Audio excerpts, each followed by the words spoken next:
Halo, selamat datang di channel Ruang Taktik Top 11. Di video kali ini, kita akan bahas formasi 3-1-4-1-1 yang di-request oleh subscriber. Dan kebetulan saya juga menggunakan formasi ini pada saat video ini dibuat. Sebelumnya jangan lupa like, subscribe, komen, dan share video ini, agar channel ini bisa berkembang.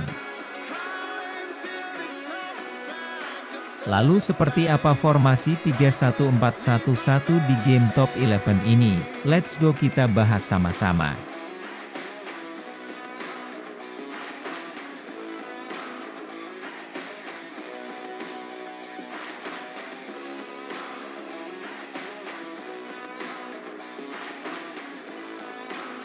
Formasi 3-1-4-1-1 masuk dalam kategori formasi 3 back dan 1 striker, seperti formasi 3-2-4-1 atau 3-1-5-1.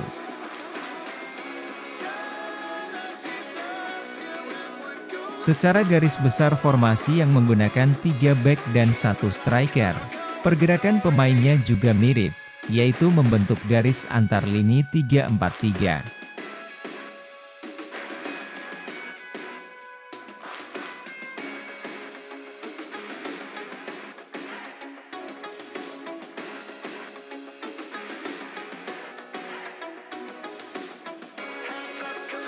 Perbedaannya hanya terletak pada posisi pergerakan pemain.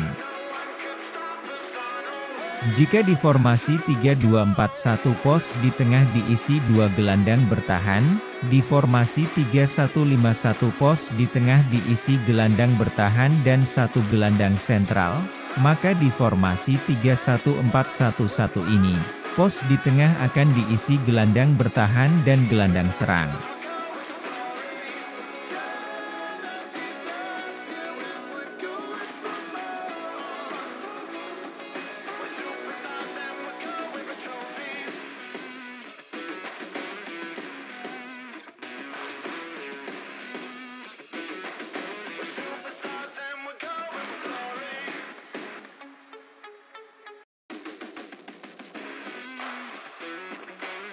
Pergerakan gelandang serang di formasi 3-1-4-1-1 ini mempunyai mobilitas tinggi, di mana ketika dalam fase bertahan, gelandang serang ini akan turun jauh ke belakang.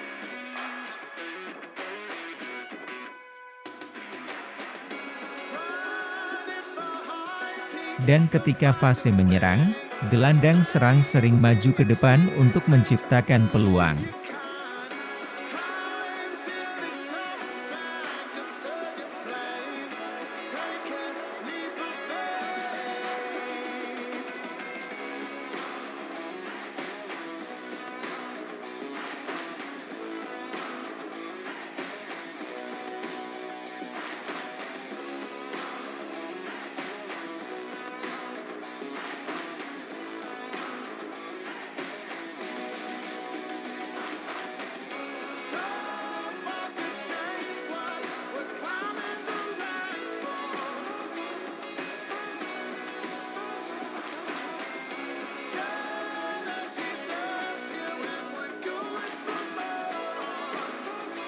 Pergerakan gelandang serang yang naik turun tadi, juga menjadi salah satu titik kekurangan dan kelebihan ketika kita menggunakan formasi ini.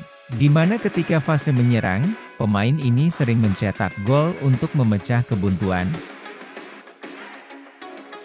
Tapi ketika fase bertahan, pemain di pos ini rawan melakukan pelanggaran. Dan jika terkena akumulasi kartu, maka itu akan merugikan tim kita. Karena tumpuan utama atau pemain terpenting dalam formasi ini adalah gelandang serang.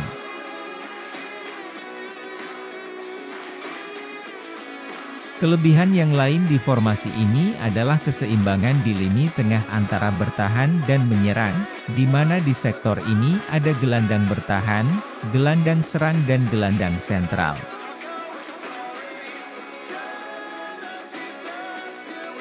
Sedangkan kekurangan selanjutnya adalah pencetak gol, yang akan didominasi oleh dua pemain yaitu gelandang serang dan striker.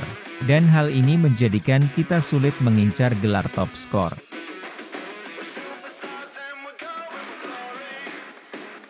Pengalaman yang saya dapatkan ketika menggunakan formasi 3-1-4-1-1 ini, pemain terpenting dalam tim bukanlah striker, melainkan gelandang serang. Dan kesalahan terbesar saya meracik formasi ini, adalah mengupgrade striker ketika mendapatkan buku Akademi Remaja dari Undian Mania beberapa waktu lalu, yang seharusnya saya gunakan untuk mengupgrade gelandang serang.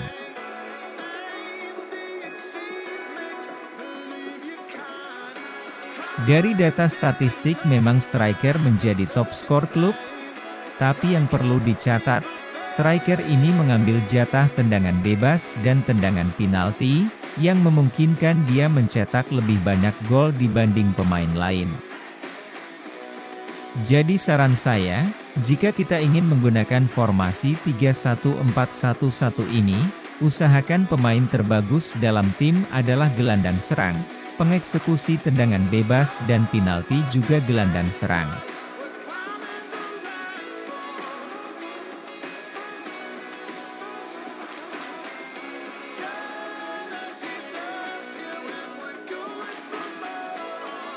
Di formasi 3-1-4-1-1 ini, ada beberapa posisi pemain yang cukup penting menggunakan gaya main tertentu, ada juga posisi pemain yang tidak terlalu penting menggunakan gaya main tertentu. Kita akan bahas posisi pemain yang penting menggunakan gaya main tertentu saja. Posisi pemain yang cukup penting menggunakan gaya main tertentu adalah striker, gelandang serang, gelandang sayap, gelandang bertahan dan kiper.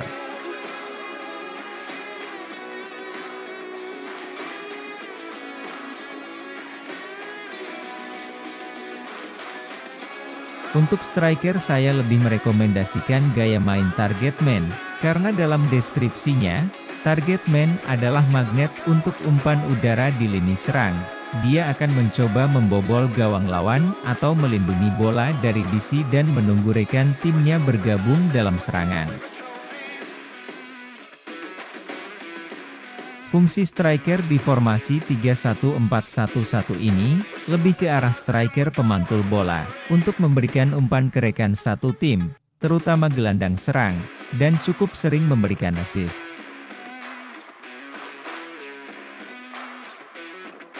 Dari data statistik yang ada, memang striker hanya menjadi pemberi assist terbanyak kedua setelah pemain sayap. Tapi perlu dicatat, pemain sayap ini ditugaskan mengambil tendangan sudut, yang menjadikan dia lebih berpeluang untuk memberikan assist dibanding pemain lain. Dan saran saya jika kita ingin menggunakan formasi ini, pemain yang mengambil jatah tendangan sudut adalah striker.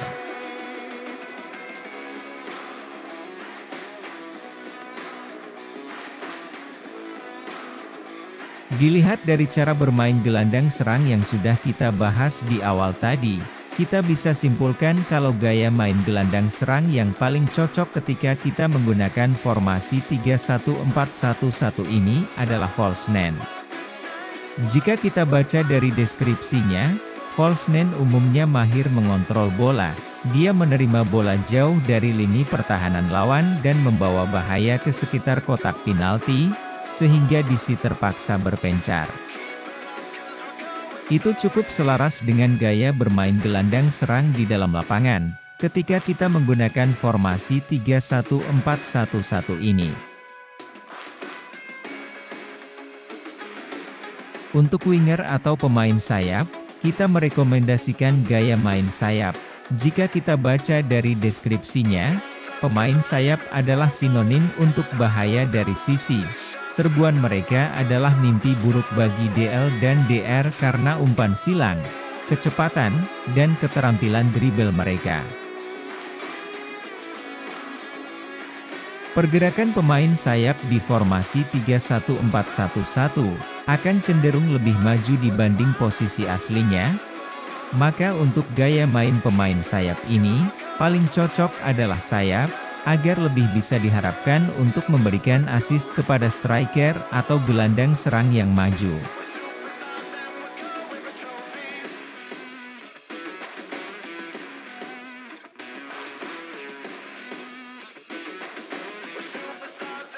Pertahanan di pos tengah yang diisi oleh gelandang bertahan dan gelandang serang dalam formasi 3-1-4-1-1 ini, membuat gelandang bertahan menjadi satu-satunya pemain yang diharapkan bisa optimal dalam fase bertahan.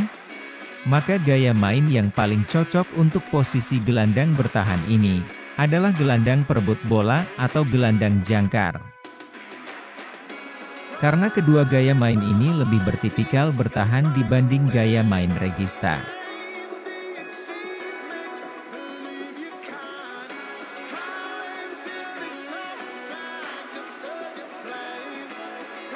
Formasi 3-1-4-1-1 ini bisa dikatakan formasi yang condong ke permainan ofensif atau menyerang.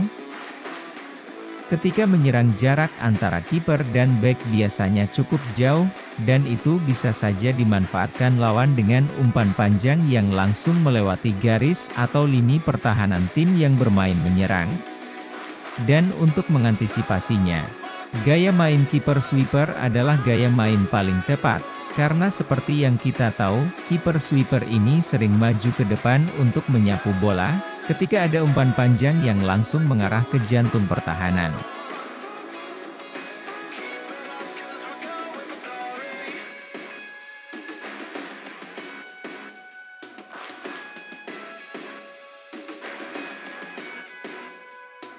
Jika kita baca dari deskripsinya, kiper sweeper merasa nyaman bermain di luar areanya.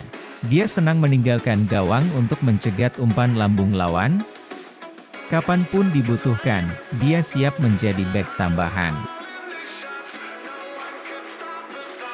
Jadi kita bisa simpulkan, bahwa kiper sweeper adalah solusi terbaik untuk tim yang bermain menyerang.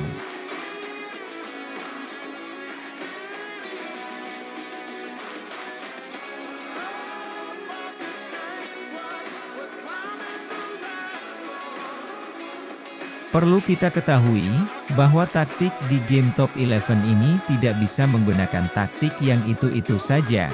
Sebagai contoh, kita menggunakan taktik umpan pendek dan tim kita bermain bagus dalam sebuah pertandingan, belum tentu taktik umpan pendek ini juga akan bagus di pertandingan lain. Ketika dalam situasi dan kondisi tertentu, terkadang kita juga harus merubah taktik yang biasa kita gunakan sesuai situasi dan kondisi dalam pertandingan. Jadi dalam pembahasan taktik, kita akan coba memilih opsi terbaik, ketika kita menggunakan formasi 3-1-4-1-1 ini.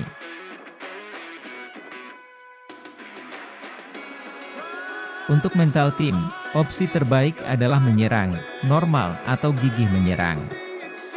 Untuk fokus umpan, opsi terbaik adalah lewat tengah, karena motor serangan dalam formasi ini adalah gelandang serang, tapi kita bisa juga mengganti fokus umpan menjadi perpaduan ketika dalam pertandingan, jika umpan dari tengah tidak berjalan dengan baik. Untuk gaya mengumpan kita bisa sesuaikan, tapi saya biasanya pakai gaya mengumpan perpaduan. Untuk serangan balik kita bisa pakai mati, bisa juga pakai nyala.